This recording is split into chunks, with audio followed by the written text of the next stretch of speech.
So I think we'll get started now. So again, welcome to the Supporting Your Student Abroad family session, helping your college student thrive on an AIFS Abroad program. Again, my name is Andrew. I'm a program advisor here at AIFS, and I'm joined with my colleagues, Carrie Orison, Corey Saunders, Jen Mackin, and Jake Graff. And I want to introduce you to our Vice President of Program Operations, Carrie Orison, who's going to kick it off for us. So thank you, Carrie. Great. Thank you, Andrew, and thanks to the team joining me today and hopefully making you all feel more confident and informed about the program that your child or relative is about to go on. So we're hoping again to keep this to about an hour. We're going to try to go through the information slides and leave some time at the end. So I think we're going to jump right into it. So we're going to you'll hear the word Jake a lot. We will kind of move through some of the other slides. So here's kind of the overview of how things are going to go today. We've kind of broken it down into 3 separate sections. The first one, generally about AIFS Abroad. I think you probably know a lot about us because your student is coming with us. So we will go quickly through some of those general information, history, culture, getting right into the good stuff about program information. One of the things to be very aware of is this is going to be kind of general information about what and how the program for your students is structured. We will not be going into program specifics, otherwise we would all be here for hours upon hours. But this will be broad enough information, so hopefully you feel confident in terms of what information your student is getting, and then what questions to ask, and then feel more empowered at the end. We will definitely, as I said, we will leave time for FAQs. And kind of preparing what we know your students have received, what you think you need, and we'll move through in that fashion. But again, keeping in mind that we will not be delving into many of the logistics about each individual program. So with that, I will kind of move forward into introducing the team. So I will go first. So again, Carrie Orison, I am the Vice President of Program Operations. So my role on the team is working with the program managers and program advisors such as Andrew and Jake and Jennifer on this call. And we work to make sure that your students are prepared. They know everything they need to know prior to departure. And then my team liaises with the team on the ground to make sure that we deliver the programs that we have told you all about. And then Andrew. Hi, everybody. My name is Andrew Sandifer, and I'm a program advisor here at AIFS. So I may have worked with some of your students who are going to France, South Africa, Argentina, and Chile if you're on this call. So very excited to be here today and chatting with everybody about AIFS. And I'm going to turn it over to Corey to introduce herself. Corey Saunders. I use she, her pronouns, and I'm the Director of Inclusion Initiatives for AIFS Abroad / Global Experiences, and I lead all of the diversity, equity, and inclusion efforts for the entire company. So I work internally with all of my colleagues, and then also working externally with all of our partners and our participants, depending on what is needed when. So welcome everyone, and we're glad to have you. And I will pass it off to Jen. Good evening, everyone. My name is Jen Mackin, and I am the Director of Internships with AIFS Abroad. So in my role, I essentially oversee the operations of the internship side of the house and ensure that things run smoothly. And a little fun fact about me is that I am a Global Experiences alum myself. I interned in London in 2013 and had an amazing experience. So exciting to share a bit about that with you all tonight. And next up is my colleague, Jake. Hello, everyone. Welcome. My name is Jake Graff. I use he, him pronouns. I am an internship program advisor, so work primarily with our internship abroad programs. And I'm also running tech today. So just a little side gig this evening.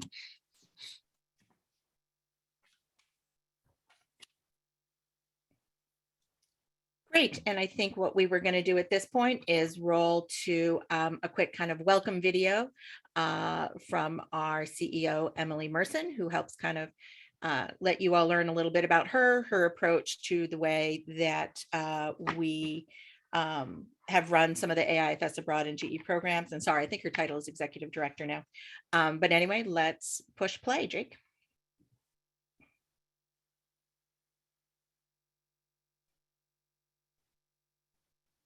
Hi, and welcome to the AIFS Parent Pre-Departure webinar. My name is Emily Merson. I'm the Executive Director of AIFS Abroad, and I'm also the co-founder of Global Experiences, the international internship part of this organization. I have been working in international education for well over 20 years. I have 3 kids. I have Jared, he's 21. He's doing his degree at Trinity College in Dublin, Ireland. He's been there for 2 years. I also have a 17-year-old rising senior in high school, and he is actually leaving this Sunday for his first international experience. He is doing a program for 3 weeks in Spain. And then my youngest daughter is about to be a sophomore, and I'm sure she's going to have her own amazing global adventures as well as we think about what's coming in the next few years for her. So I am both a professional in the field, but also a parent. And I really understand how it can be nerve-wracking. You can be anxious about helping your child or your student prepare for this experience of being abroad by themselves, perhaps for the first time. There are lots of things to consider, but some of the things you may need to cover today are things that are practical. We're going to be talking about the really important details about your student's experience, but some of them are going to be more existential. It's going to be, well, how do I as a parent help support my child while they're doing this kind of program? Sometimes it can seem like it's like jumping off a cliff and, oh my goodness, this is going to be so scary. But the most important thing to remember is really quite simple. It's like anything your child has done before. It's important to first be supportive. Remember that this is an experience that they will thrive in. And the most important thing you can do is to be positive and to be a great champion for their experience. There'll be lots of elements to preparing to go abroad. I recommend that you talk to your student all the time about setting expectations. What do you expect in terms of communication? What do you expect in terms of safety? What do you expect in terms of commitment to the details and passions that they might have about going abroad? You want to have those conversations before they leave. You don't want to be surprised when they're abroad and something doesn't go well and you don't really have a great understanding about what they're supposed to be doing there. We do have great information on our portal. Your student has access to that. You might like to join and see that as well. It's really important. If you feel like you don't have enough information, the likelihood is it's on there already and you can just read through it and then you'll feel more confident. So I'm very, very grateful that you joined today. It's important to be well informed before your student travels. It's also important to be a great advocate and support for your child as a parent. So I am excited for you. I think you will see amazing transformations in your children. The maturity, the self-awareness, the discovery of their passions and their interests are going to be tremendous. So thank you for joining us. And I look forward to hearing about amazing experiences that they have this season. Thank you.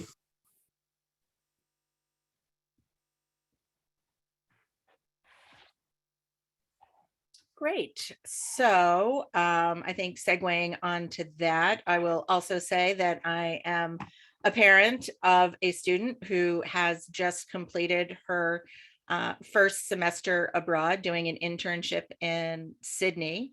And I will also say that we are going to keep this to an hour because then I have to go pick her up at the airport. So I'm very excited to see her and to see her growth and to see all that she has been able to accomplish. But I'm also very much just looking forward to scooping her up from the airport and talking about all her great adventures. So a little bit about us. I was laughing with the team earlier.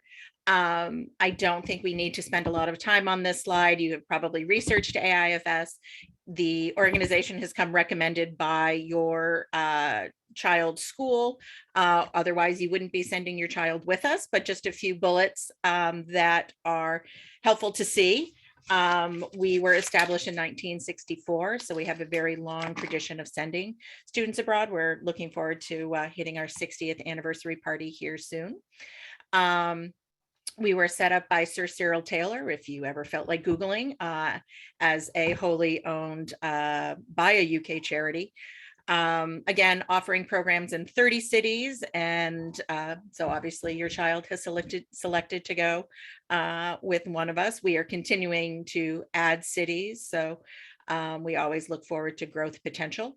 And most importantly is we have a global team of 100 staff on the ground, both in the United States, but then also the resident directors, the location team, our placement staff, all of the team overseas, who we are therefore sending your child to study with. Programs are designed for university students. So my child is actually doing a gap year. So she was deciding what to do next and chose to go on our experience. So we are happy to have that. Again, we work with 400 US colleges and universities. So most likely that's how your son or daughter came onto our program. And over the years of both organizations, AIFS Abroad and Global Experiences, we have over 1.6 million participants. So all of that being said is I hope you feel confident in your choice with going with AIFS Abroad. We have done a lot over this almost 60 years and are looking forward to welcoming your child on our program. I think Corey, kicking to you. So at AIFS Abroad and Global Experiences, we are committed to AID, which is access, inclusion, diversity, and equity. We want to make sure that all of our participants feel welcome and feel like they have a sense of belonging. And so in doing that, we support all of our participants in their study and or intern abroad journey. This is inclusive of their gender, race, religion, age, physical ability, and or sexual orientation. Everyone has a complex identity. We all do, right? And the different aspects of one identity are important when deciding on a study abroad location and the program. And so we encourage you to review the AID resources that we have on our website. We encourage you to talk about this with your students, with your participants. And it's a great way to your participants to explore who they are, and you might learn a thing or two as well. We all continue to learn about our identities and about access, inclusion, diversity, and equity. It'll never stop. And so we might as well just dive in right now.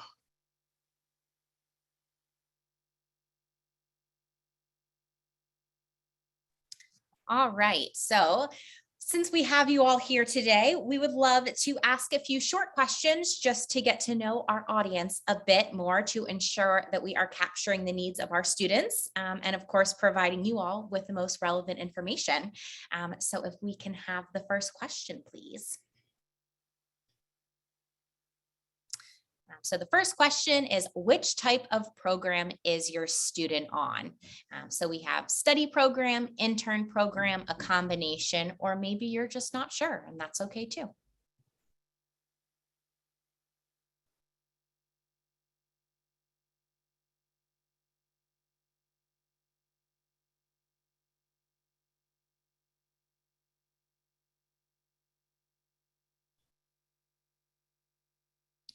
Great. So it seems like the majority are your children or your relatives are on study programs.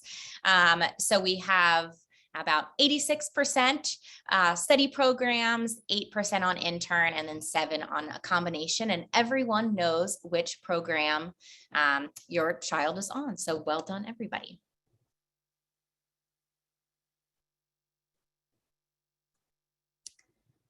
Okay, I can share.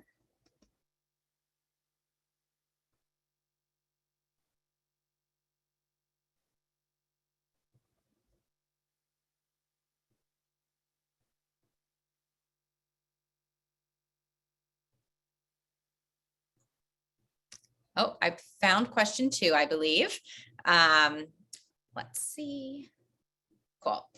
So the next question is, has your student ever traveled outside of the US previously?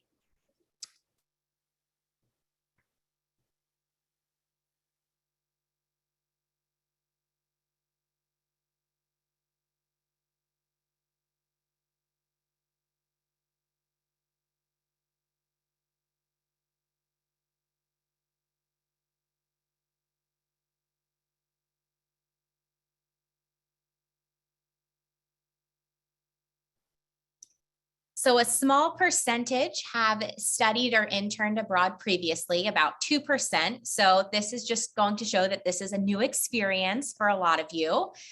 A majority, about 65%, have gone for leisure or vacation.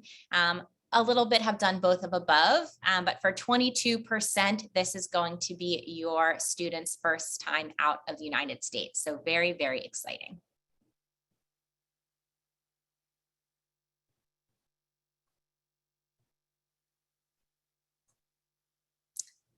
Third question is about you. So have you ever traveled outside of the United States before?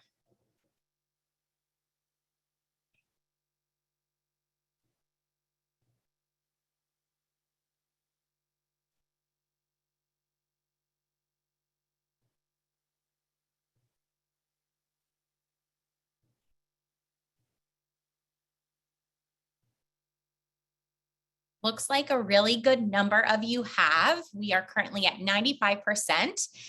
The other 5% perhaps will get you abroad soon visiting your student. How's that sound?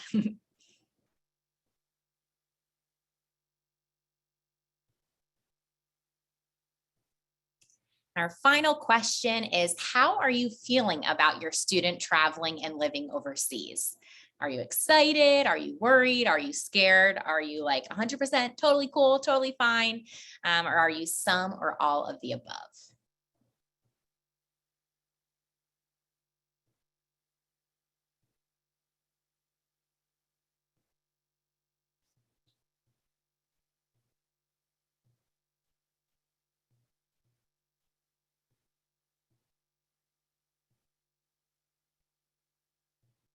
So it looks like the majority of us are a combination of some of the above, which is great, but we have a good number as well that are feeling excited. So from our standpoint, that's what we like to see. You know, the nerves, being scared and feeling totally, confident about it is all great, but definitely very natural to feel all of the above. So thank you very much for allowing us to ask you some questions, and we are happy to return the favor. So throughout the presentation, if questions come up, please feel free to utilize that Q&A section, and we'll try our best to get back to you in real time, or we'll answer live at the end of the presentation. Great. So education abroad is life-changing. As I mentioned in the beginning, I did a global experiences internship program myself, and now I am in my 7th year working in the ed abroad industry. So quite, evidently, ed abroad has changed my life. It provides self-awareness. So our students are able to develop confidence, independence, open-mindedness, and flexibility. Obviously, a really big, exciting part of ed abroad is exploring new places and new cultures, learning about a field of study or a professional industry from a different perspective, building these really important 21st century skills onto a resume. And of course, in a lot of different locations, language learning, and some statistics, just 5% of US college students study abroad. So while we're all sitting here tonight, important to realize that we are the minority in that, that we are getting these students abroad, when a lot of their friends and colleagues on campus might not be doing a similar experience. This also is a great way to encourage independence and self-advocacy and watch your participant grow throughout this. And of course, to enjoy learning about a new country together as a family is really special as well.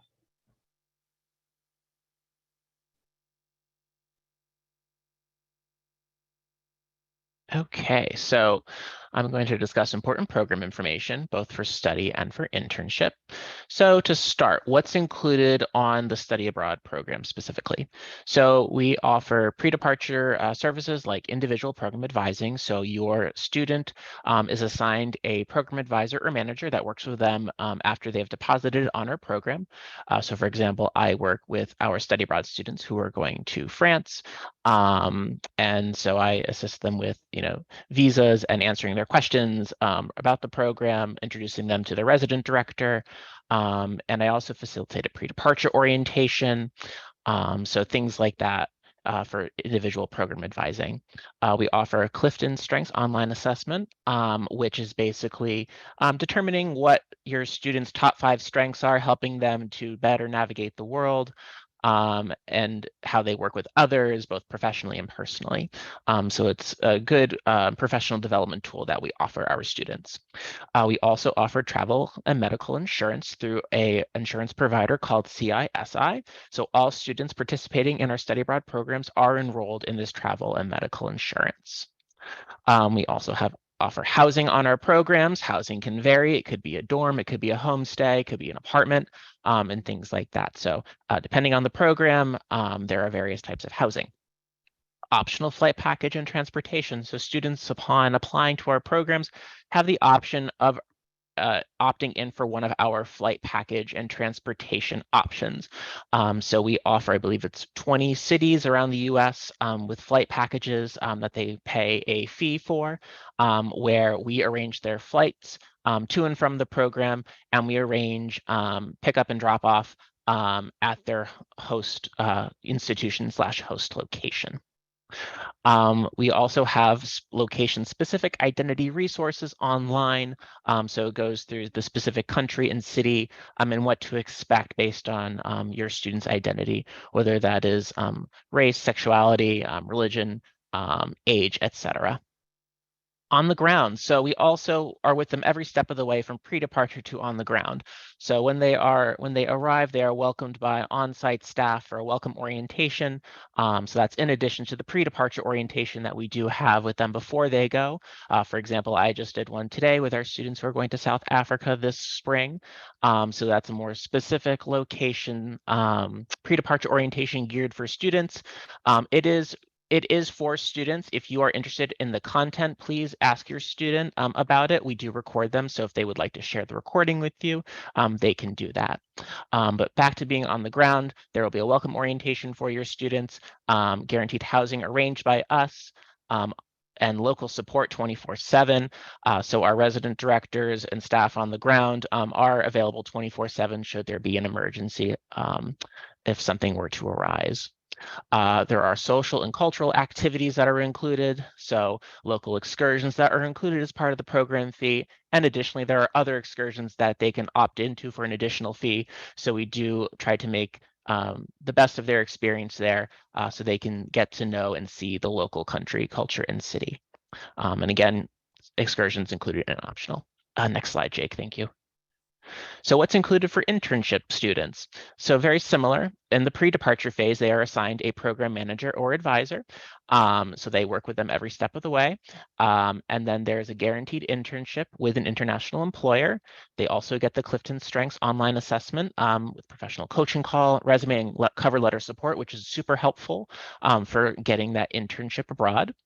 Individual program advising, as I mentioned, with that program advisor or manager, typically based on the country they are going to. Again, CISI insurance. Our internship students are also provided travel and medical insurance. Resources and tutorials for teleworking. Teleworking became extremely common after the pandemic, so this is something that we wanted to provide our students so they are familiar with teleworking in a different country. Location-specific identity resources, as I mentioned before, this is also available for our internship students based on their identity where they go abroad. And then on the ground, so again, a welcome orientation. Same as study. There is internship and monitoring check-ins just to see how the internship is going to make sure your student is doing well and having a good time in their internship. There will be an exit orientation and post-program debrief. So that way we can see what went well, what can be improved, and things like that. Guaranteed housing, again, arranged by AIFS and GE. Local support 24/7. So there is staff abroad on the ground that are available 24/7 in case of an emergency. And again, social and cultural activities are arranged. Next slide, Jake. So it's not included. So there are certain things that our fees do not include. So one are flights. If your student is arranging their own flight, that fee is on them. The optional AIFS flight package is an additional fee. It's not included in the program fee that is listed online. It is for an additional fee that is listed during the application process. And this includes round-trip flights and airport transfer as described for specific programs. What's not included also are excess and overweight baggage fees. This varies by airline. So have your student check out the airline they are flying on once they know to see how much they can actually take aboard the plane and what that weight limit might be, and also how much it might cost for a checked bag. Some might allow one free bag for international flights, others may not. So it really depends. Textbooks and lab fees are not included. Passport and visa fees. So if your student requires a visa on their program, that most likely comes with a cost that is not included. Personal expenses and spending money. So making sure they create a budget for how much they think they might spend. One way to look at it is seeing what they normally would spend for a semester at college and then adjusting for how much things cost in their host city, host country by checking the exchange rate. So how often will they go out to eat? Will they cook more instead if they have access to a kitchen and things like that? So figuring out what their personal expenses and spending money are. And honestly, it's different for every student. Some students might be on the cheaper side, but some students might decide to spend a little bit more since this is a once in a lifetime opportunity. Personal travel, if they decide to travel on the weekends to different countries or different cities while they are abroad, this can come as an additional expense. Local transportation, unless otherwise noted in the program description. So if they are in a city, for example, like London or Paris, getting around on the public transit, that might be an additional cost if their program does not come with a local transportation pass. And meals, unless otherwise noted, some programs may have meals included, others may not. So students can ask their specific program advisor or manager for an estimated budget if that's something that you need. So have your student contact their specific program advisor or manager for additional information. Next slide, please. So support for academics and visas. So our resident directors on the ground, as well as placement coordinators, can help with academics on the program. So for example, for our study programs, our resident directors work closely with the school. So if there are issues with courses, they are more than happy to assist in trying to figure things out. The on-location faculty and home institution support. So again, the school that we are working with have their local faculty and home institutions that have staff that can also support our students in addition to the resident directors that work for AIFS. Student and accountability and communication. So helping students understand what is expected of them while they are on the ground and how they must, keep in touch with our local staff to make sure that they are okay. Transcript support. So upon program completion, all students will get a transcript for the study portion. Some internship students may, depends on the student and the program, so we can assist you with transcripts. Some types of programs do require a visa. Every country is different. It depends on the length of their program and what they're doing, whether it's study or internship. So your student has been advised of that by our program managers or advisors. So check with your students if they know if they require a visa or not. Chances are you do know because they have been going through that process. It is the height of visa season right now, as I can definitely tell you. Both passport and visa application timelines have shifted dramatically during the pandemic, so things can change. So some things might be a little bit slower. We're hoping that things will pick up soon and be quicker, but for now it is still on the slower side in terms of visa application timelines and passport timelines if they have to renew their passport and apply for a visa. And again, I would like to mention that these processes are outside of our control.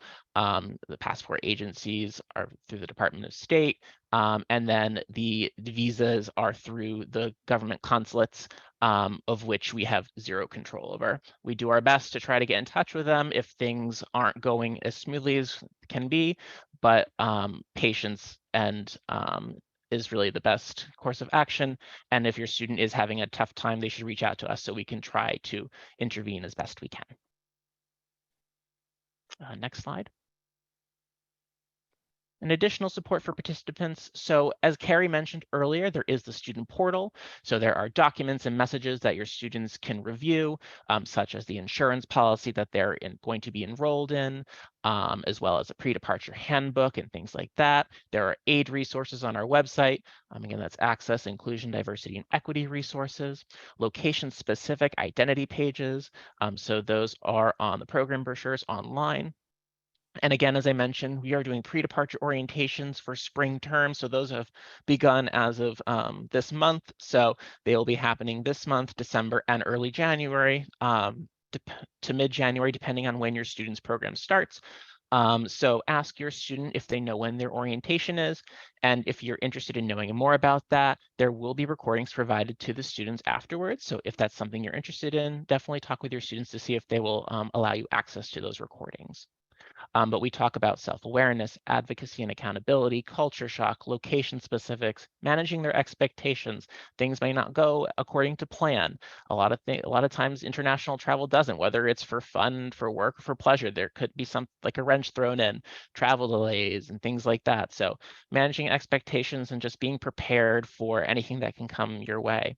And also clear communication and responsiveness with staff. If our resident directors need to get in touch with you or are trying to get in touch with you, please have your student contact them back as soon as they can, so that way they can assist. We want to make sure that all of our students are okay when on the ground. And now I'm going to turn it over to Carrie to discuss health and safety.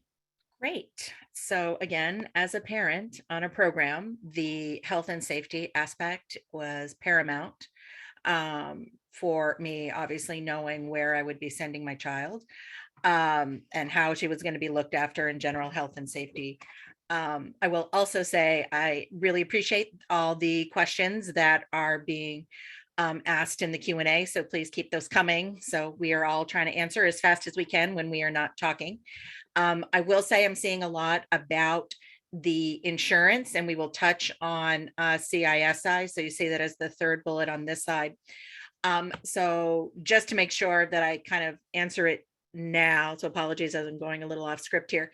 So CISI is our insurance provider for all of our study programs and all of our internship programs. The good news is that they fall under the kind of AIFS umbrella of programs. So they are like our sister organization. So we have very close ties with them. All of the students on the study programs and the internship programs are automatically enrolled in our CISI travel and medical plan. So you don't have to set anything up. There's no real other extra hoops to jump through. We do that for the students. As part of that, through the student portal, and again, we've talked about it a few times, I would recommend that you do a portal walkthrough with your child so you can see what's there. I believe, ? We have kind of a parent overview video of sorts that we have traditionally sent out after this. I will double check on that so you can see what sorts of information is there. But a very key aspect to this is there is a very, very robust brochure, it's called, but it's not like a trifold brochure. It's a very long, exhaustive document that covers and lists out what amounts are covered, what is covered, what's a pre-existing condition, how are pre-existing conditions defined, et cetera, et cetera. So we will definitely, your child will be covered on our program. We have worked with the CISI insurance for years. We have contracts with medical providers, counselors. Some of them can be direct billed, so there's no out-of-pocket costs. We are quite pleased with the CISI coverage. So there is a very robust brochure there that you can see. And your students will also receive in an email from CISI an insurance card. So they know policy numbers, their name, they have proof of insurance, et cetera. So please keep the questions coming, but I was seeing a lot of that early on. So I just wanted to kind of get that out there. And it falls under health and safety as well. So I think one of the things that we had wanted to discuss about health and safety is that We are continuously reviewing protocols, going through training, updating scenarios, working so closely with our team on the ground to get a real concept of what's going on site. But we realize obviously that this is a significant travel program for your child, and feeling a little bit of like you're throwing them into the wind, and who is going to look after them. So I just want to go through some of these bullets so you feel confident in what resources that we have for your students. One of the things, and probably what we should have titled this slide, is the benefits of disclosing accommodation and needs of the students early enough so that we are best suited to kind of work with students on the ground, get accommodations set up. So students were asked about any sort of accommodations they may have during the application process. The program advising team, so colleagues of Jake and Andrews on both sides of the house, continuously work with students to figure out what their needs may be on the ground. Being very clear about medications and anxiety or concerns helps the advising team better advise your student as it relates to what medications they may be on, how much can they take with them, what can they access on the ground. Our team then works with the location team to then figure out what's important. So it can sometimes be a scary conversation, or the thought may be scary. People tend not to want to relay some of this for fear of being ostracized or for being judged, and it is far from that. We want to create a welcome space for students to have some of these conversations, so we are setting them up for success on the ground. We don't want to be in a position of having students who need accommodations that we weren't aware of, and then something happens on the ground. So if you haven't already, please work with your program managers and program advisors to make us aware of accommodations. CISI, like I said, is our insurance partner. If you haven't received information about the plan from your student, please ask.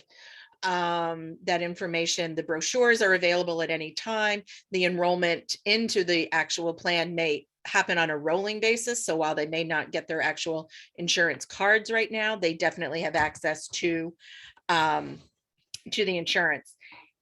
Just wanted to highlight again, in most cases, the insurance will not cover significant costs that are for pre-existing conditions. There is a limited coverage for some things, but again, those are itemized in the brochure, so it's definitely worth getting your hands on, so you can see what you may need to plan for.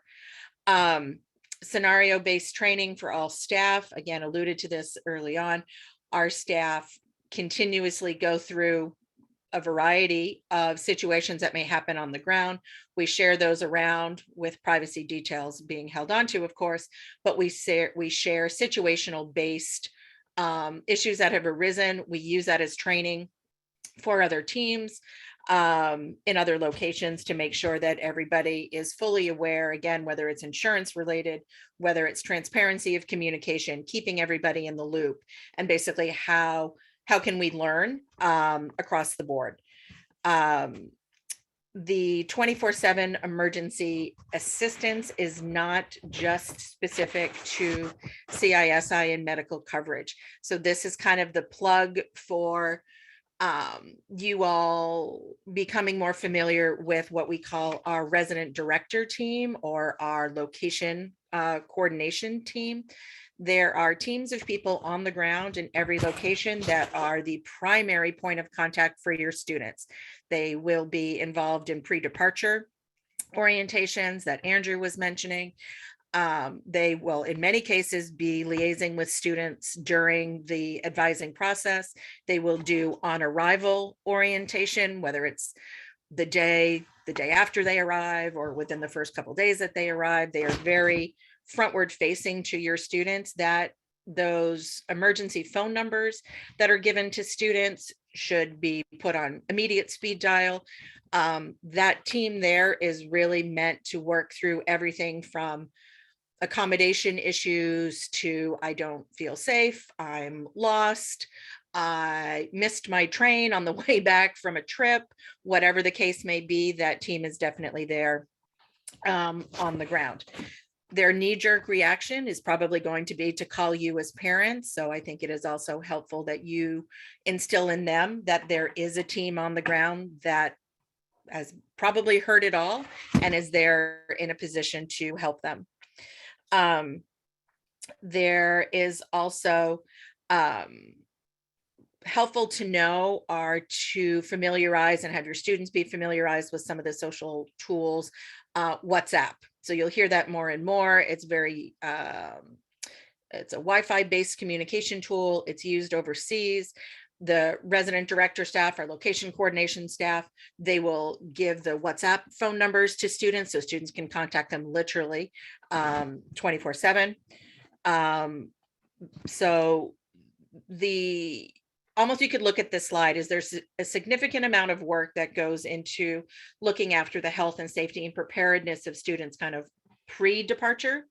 There is a team working on them or working with them for 24/7 when they are on the ground.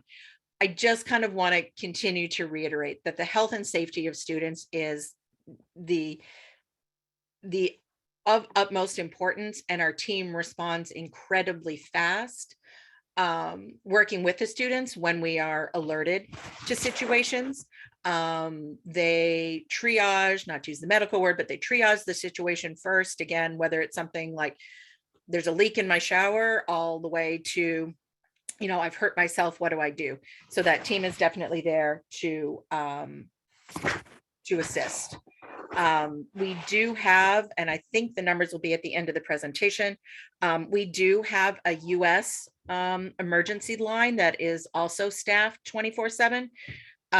It is staffed by a call center, but then emergency calls are routed to the team on the ground. So my caution here is please use it when it is an emergency, because you will get someone in the US who is able to assist if need be. That same we call them duty officers, that same person on the ground would be the one to communicate out to you and to your child's home institution should something significant arise on the ground as well. Little bit about FERPA, GDPR, and emergency contacts and privacy. Legally, in order for us to be able to communicate to you as parents, someone has to be listed by your child as an emergency contact. So we have that information on record. We are not able to release specifics about students unless that emergency contact is listed. There are federal guidelines.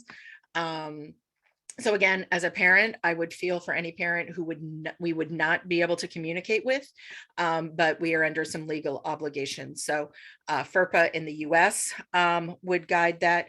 GDPR is information privacy in terms of we will not share information. It comes out of the European Union, but it also dictates how and what we do with personal data. So we do not sell the data. We do not give the data to anybody else. We keep that, that information contained to us. Health and safety, we also have a variety of aid resources. Corey has worked diligently with our team to make resources available, again, through the student portal. So students have a better sense of their own, like their identities, what to expect when they arrive on site. So there are, I can't even describe the wealth of information that's on those pages. Those pages are built for your students specific to their program. So they are not general, they are very location specific. A lot of time and work went into making that information available. But I will also say that due to some of the other training we've had in this arena, we have done an increasingly better job about recognizing and looking at different situations through an aid lens so that we are coming at situations differently based on the people involved, the situations that arose, and are ever increasing our resources. Plug here for the orientation. I was also seeing some questions about cell phone plans, what are the best rates, how do we get new SIM cards, so on and so forth. So much of that information is also covered in the pre-departure orientation and then the welcome orientations on the ground. We need students to be able to receive messages from us. We need them to be in communication and have the tools enabled to communicate with us on the ground. So orientations, both pre-departure and the welcome orientations on the ground, are exceedingly important for students to attend, to have their questions answered. In many cases, those resources are recorded. So ask your child or your student to share those recordings with you. We do ask that parents not attend the pre-departure orientation, for example, just because we really need students to be in that safe space with their cohorts. But again, happy to have those resources shared after. So I was tagging this as the more you know. So like the ad campaign that's on NBC. Please work with your child to have some of these orientation information shared. And then again, welcome orientation through the health and safety lens is that the resident directors and location teams on the ground go through everything that your student will need, whether it's how to get to the closest shopping, where's the closest pharmacy, COVID tests. We'll talk a little bit about COVID next. Emergency centers, 24/7 clinics, neighborhoods to go to, neighborhoods not to go to, how to be safe if you're going out and about, how to be safe when you're traveling. All of that is covered in depth at welcome orientation, but then the resident directors remain available there. So that was a lot on health and safety, and we'll do a little bit more as it relates to COVID, but just kind of wanted to let you know what is available. The next slide talks a little bit about COVID. COVID is still around. We still have many protocols overseas on how to handle it, but the way that we look at COVID as policies and government rules and regulations change, COVID is still very much a personal experience. People still wear masks when they're out and about and when they're in groups, but they're not mandated.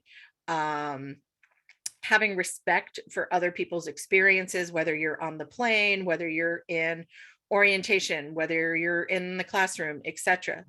Some of our locations overseas are still very much looking at COVID through a different lens and have regulations in place about testing. I think one of the things that I wanted to make sure to highlight is that AIFS does not have a COVID vaccination mandate any longer.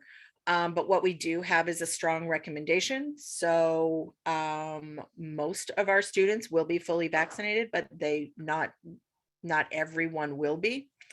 When we lifted our mandate, we had received really only a handful of requests from students who were looking for exemptions. And then based on what we were seeing overseas, we decided to lift that. Self-monitoring and safe behavior. We rely on students to self-monitor how they're feeling, if they're feeling any symptoms, reporting those to our staff so that we can arrange for COVID tests. COVID tests when students are symptomatic is covered by our health insurance, for example. Precautionary, I'm going to a country that has a COVID test requirement. I have to be tested within 72 hours. Those sorts of COVID tests are not covered by our insurance. But if a student is feeling symptomatic, whether it's before a trip, after class, whatever the case may be, that COVID processes are covered by our insurance. Safe behavior, again, is just being respectful, maybe not going to crowded nightclubs or to large indoor concerts without wearing a mask. Like, it is making sure that our students are safe and thinking of others, not only of themselves. Workplace impact for interns, classroom scenarios, housing scenarios. I'm going to lump those all together. because the situation on the ground may vary. So you could be in large theaters with lots of students, and you may see more and more students wearing masks. Your student may feel more comfortable wearing a mask. Workplace scenarios, much like in the US, workplaces overseas in many of our locations are operating off of a hybrid schedule. So interns may be going into the office 3 days a week, working remotely 2 days a week, vice versa. Different staff may be coming and circulating in through the office at different times. Housing scenarios, some study students are in homestays. Many of our students are also in university style accommodation or in kind of purpose-built student apartments. So we have a plan, and we have been working through COVID for a couple of program seasons now. I don't want to say we're old hats at it because I don't want to be fatalistic, but students need to be accountable. But I want you all as parents to rest assured that if students test positive for COVID, we've worked through that basically in every location that we have overseas. We understand the quarantine, we understand the restrictions about getting students food deliveries. We have continuation of academics underway. COVID is a lot more known than when we first opened up programs a couple seasons ago. Insurance covers a lot of it and covers treatments if necessary. There is a lot of insurance support that comes along with the COVID diagnosis. And then we hope through a vaccination and booster process that the symptoms will be light and will be easily recoverable.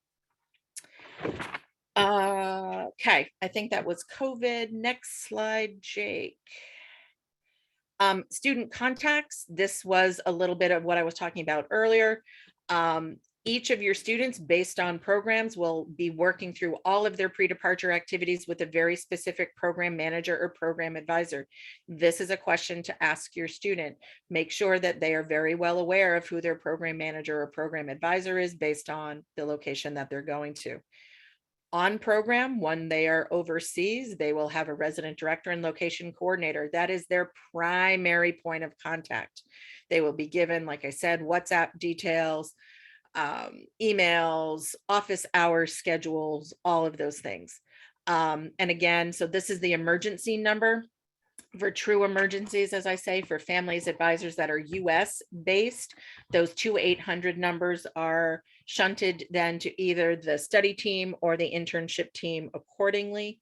So I think from the poll, it seemed like most of you knew exactly what sort of program your students were on. So I was also looking at the check marks on the left-hand side. So for those, everyone on this call, you are in between those bottom two bullets. Your children right now are with the program advising team, who I was trying to equate to who that would look like on a college campus that you are most likely to work with. So those would be your financial aid people, your registrar, any sort of counseling on campus, et cetera. So that what you would consider almost like your student services.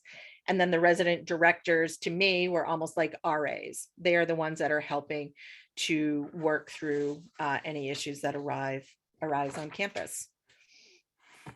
Next.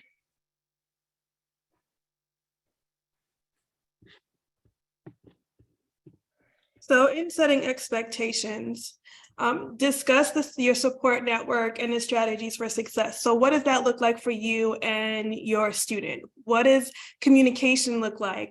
How is that going to be? Ask your student what their schedule is like so that you all can figure out what's the best timing and the best forms of communication so that you both are in the same agreement, because there's going to be time zone differences. They're going to have a lot to do with their schoolwork and with the activities that the program offers. And so it's really important for you all to discuss that beforehand so that it mitigates issues while your student is abroad. And encourage them to stay connected with you. Also, do you all have social media? Is there a way for them to share updates and things of that nature too? When I went abroad, I had a blog so people can follow along on my journey. So that might be something else that your students could do. have a plan, but be prepared to change that plan. So as a unit, as a support system, make sure that you have a plan in place, but also be flexible. And maybe that some things might need to change once your student or once your participant is in country, and that is okay. But as long as you already have strategies to communicate, you'll be able to be flexible. Have students notify AIFS staff on any health-related concerns. Like Carrie said, the more we know upfront and in advance, the more we can assist your students and make sure that they have what they need once they are in country. And then help students to help themselves. This is an experience that will allow them to grow in so many different ways and in so many different facets. So as they are growing, we help them by encouraging them, encourage their independence, knowing that they will come back home to you safely, but encourage that, allow them to grow in all these ways. Know when to ask for help. So having that strategy for communication will also give you an idea of when to ask for help. And as Carrie already went through in the previous slide, you will know who to ask and who to contact because you will have that communication with your students. And access to resources, health and safety, insurance, identity resources, all of these things. Make sure when you're discussing your strategies for communication, you're also asking your students for this information that's in their portal. They have or will have all of the information that you'll need. And so making sure that you are talking with them now and getting that information will be helpful, so very helpful as they're on their journey. Students and interns should expect differences in the classrooms and in the workplaces than they have in their home campus or their home institution. And even in internships that they may have had here in the US or jobs they've heard about through friends and family, it's going to be different. And that's good, right? Because we want them to have a different experience. And this is one of the reasons why they are going. So make sure that you encourage your students to be open and embrace the differences, because that's how we all learn and grow as well. Discuss and research the local culture. What does that look like? What does it look like for the identities that your students hold, right? What does that mean for them? And what does that mean for their classmates? We might not all have the same identities, but we're all working together to learn and to grow. So making sure that we do that research is really, really important. And attendance in classes and internships is mandatory. It's mandatory, so make sure you encourage your students to participate in their classes and in their internships. Ask them how it's going so that you can check and see what they're doing. That's a good way to do it. And please limit visits to post programs or during breaks. We ask you to do this because it's really important for our students to focus on their classes and on the activities that are going along with those classes. So, and because they'll have more time to spend with you when they're on break versus when they're in class. And be patient. Sometimes you might try to contact the student and they might not answer right on the first time. They might be busy, they might be getting used to their location, their classes, etc. So just be patient with them as they get acclimated. And like I said before, that flexibility is key for the strategies for success that you all set up together.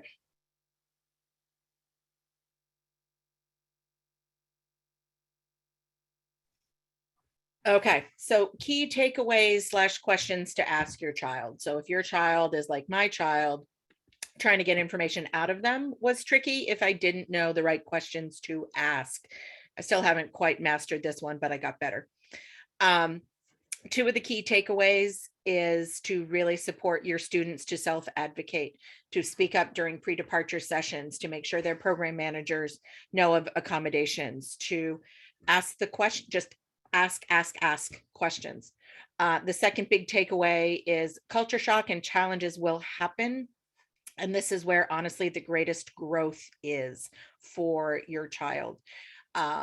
Things are going to be different. Grocery stores aren't going to have 70 different kinds of cereal, and the accommodation may not be what they're used to on their home campus. And the maps and the metros and the whole commuting schedule may be different, but this is why we and your child have decided to go abroad. This is why we as parents are sending them abroad. So making sure that we're allowing for that growth to happen and really having the student advocate for themselves is very, very, very important. So I put some questions to ask here, and then we will try to get through some of the Q&A as well. So the questions I had for you to ask your child: have you completed all of your tasks? So this is filling out roommate questionnaires, filling out any necessary medical forms and the special accommodation requests, deciding and determining, were they participating in the AIFS flight package? Were they indicating that they were traveling on their own? And then uploading documents like their COVID card. I guess actually we're not, maybe not even doing that, but copies of their passports. That's one of those things that will be discussed during orientation as well, is not only making sure their students are traveling with copies of their passport, but that we as an organization have them. So if something happens, their passport goes missing, we have copies of that information. Have you notified AIFS of any academic and program accommodations? We've talked about that. Have you put the pre-departure meeting in your calendar? Again, we can't stress how important those pre-departure orientations are. Have you logged into your AIFS portal recently? So again, lots of specific information lives 24/7 in that student portal, very specific to the location that they're going to. So again, your student can share and or walk you through what that looks like, or if they're home for the holiday break, that could be something that you could sit down and do together.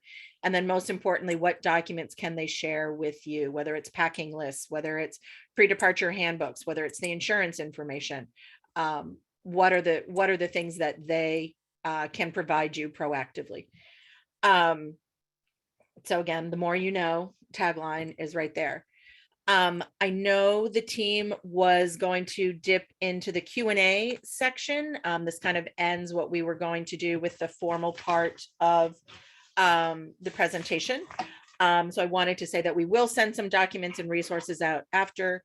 I was reminded to let you know that there's a little survey at the end of this, so please take some time to fill that out. So as we continue to roll these out, we continue to improve on them.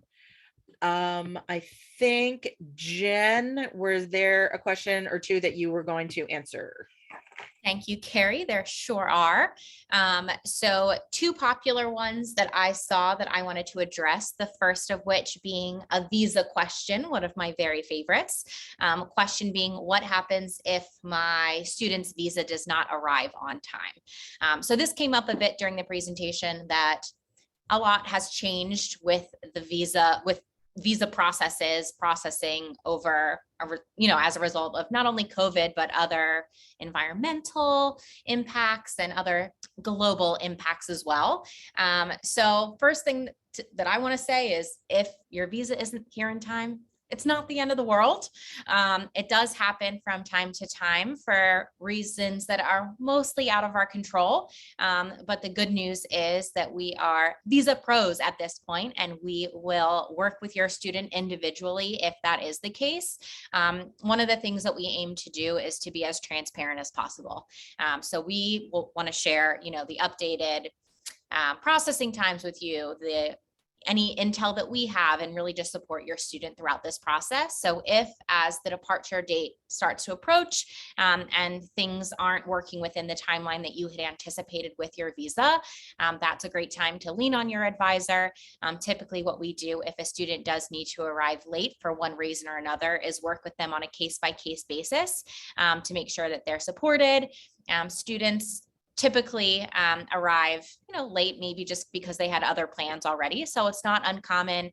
We'll work with your student to ensure that the beginning of the program is just the same as for everybody else. So getting that orientation, getting the lay of the land, etc. So again, if it does happen, it happens, but we'll be there to support you and make sure that you have everything that you need. Second question that I saw a lot was about a phone and what to do with your phone. So this is something that will be covered in depth on each location specific pre-departure webinar. So definitely tell your student to certainly have their listening ears on during that slide. Can you tell I used to be a teacher? But what we recommend doing is getting a local SIM card for phones once your student arrives. So most of us have smartphones these days, which means that your phone has a SIM card in it and is able to be used with another provider. So you might hear some terminology from your student about making sure that your phone is unlocked. So typically, what this means is that your phone is able to be used with another provider's SIM card. Most phones are automatically unlocked, they call it. But if you're not sure, you're welcome to stop by your provider's store or call the Apple, our friends at the Genius Bar or whatnot. But essentially what will happen is once your child arrives on their program, our local staff will be able to help point in the direction of the best place to get a SIM card, what type, etc. But typically what this means is that the phone is going to function the exact same. It's just going to have a different phone number. So you're still able to contact your child, but the good news is that they have internet, they have, the map on their phone that we all rely on so much when we travel to new places. But it's super easy and really affordable as well. Most of these plans tend to be like 15 to 20 US dollars a month, which is a vast difference from the Verizon or T-Mobile or whatever, who will try to charge you at least $20 a day. So we recommend the SIM card, but again, more information will be shared with your student there.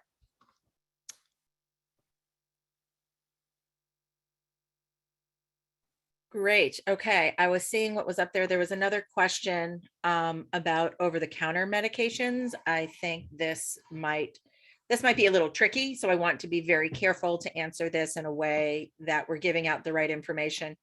I think in limited amounts, whether it's Tylenol, Advil, I think in small doses, what you would think you would be able to carry on a trip would be fine, but I think you would really need to determine kind of what that is. I think when you get into some of like the allergy medicines, we might be a little tricky. So again, I think those are good questions for students to ask on a very location specific base.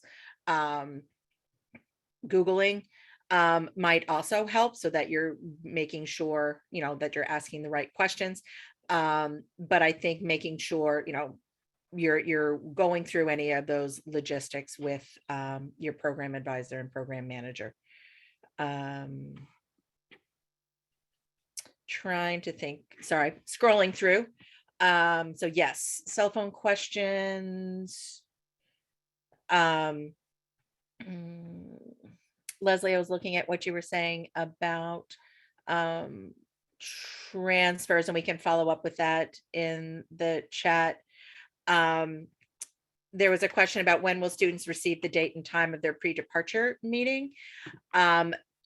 That information honestly depends on when the program departs. So we have some spring departures that are leaving late January, if not even into February. So the dates of those pre-departure sessions may not be publicized until January or so. So typically they're done weeks in advance. So we're making sure to give students the best notice to attend. That information will come out directly from the program manager and the program advisor through emails and then reminders, and then probably reminders to the reminders. So a lot of that will be communicated out directly. So again, going back to that slide that talked to the different questions to ask, is just please continue to remind your student to keep an eye out for those emails and to put them on their calendars.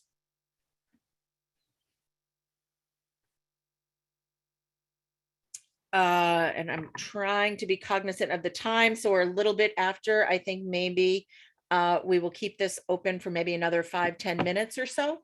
And again, just kind of a reminder to fill out the survey at the end. I was going to answer the question about for spending, credit versus debit card. It's honestly best to actually have one of each. That way you have multiple payment methods, just in case one doesn't work, for example. So students can use a combination of credit cards, debit cards, or cash. It's always good to have cash.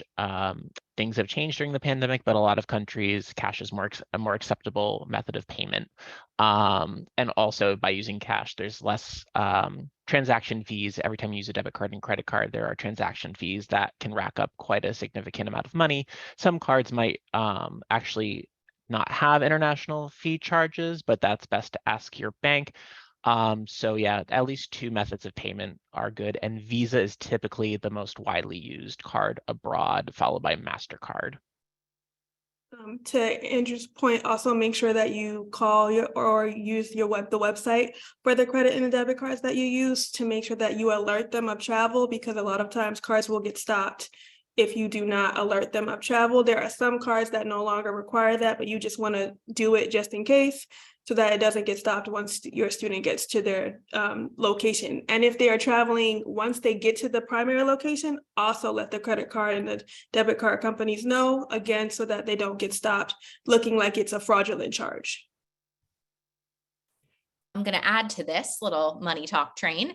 And there are a few questions now about bringing local currency once you arrive.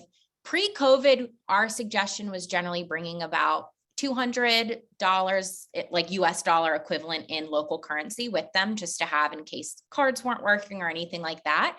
I will say, at least personally, I've kind of gone a little bit lower with that recommendation. I think about 100 in local currency is good, because as a result of COVID, a lot of businesses and establishments are no longer accepting cash or, any coins or anything like that. And it all has to be done via cards or mobile or whatnot.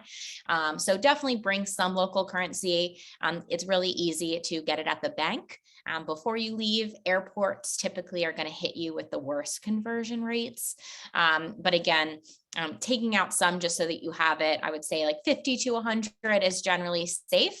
But as Corey said, certainly chatting with your bank ahead of time just so that they know not to flag it.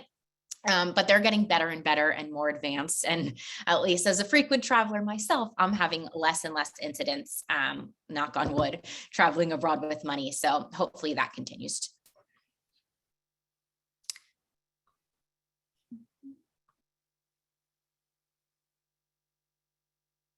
Sorry, forgot to unmute. So I think the reminder is that we'll be sending out the full recording of the presentation. So when you have a spare hour, and what are we looking at, hour and 15 minutes here, please feel free to go through. I know that there were some questions about sending the question and answer, like the chat, as part of the recording. I honestly don't know whether we can do that, but I will work with the team to figure out what capabilities we have about that. So we will get that information out. The other thing, there was the question, I think, of I guess one of you asked the question about is one of your children going to Perth by any chance? So I did want to put another plug in for some of the pre-departure orientations, because they are location specific and can be program specific. That is what we call kind of cohort building. So that is an opportunity for your child to see and chat with, talk to, interact with students who are going on the same program that they are. We used to do Facebook groups for some of the programs. I'm not sure if that's done consistently across location, but there are many ways that obviously we are looking to make sure that your student feels like they have friends and have their own kind of safety net of people who are experiencing the same things, whether it's traveling internationally for the first time, being overseas, etc.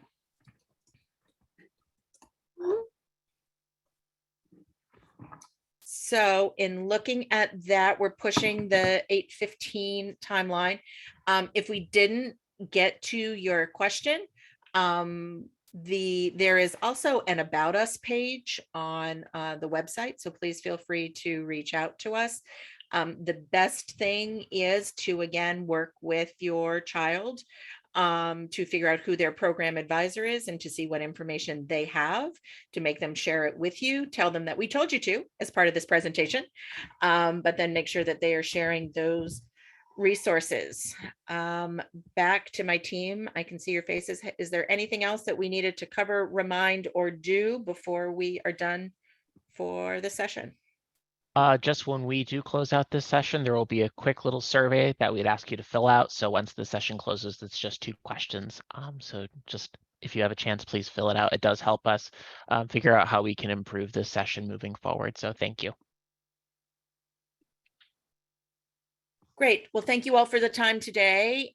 We are very, very much looking forward to offering up this program and these experiences for your students. We know it is life-changing. It is what we do for work. So we're very passionate about it, and we're very excited to broaden these opportunities for your students. And we hope they're going to have an amazing time. That's why we're all working so hard. So happy Tuesday. Oh, I should say the spoiler alert about the World Cup, but maybe I won't, because maybe you haven't done it or watched it and recorded it for later. But thank you all for your participation on the call, for asking such great questions, and have a great evening or afternoon, depending on where you are. Thanks, everybody.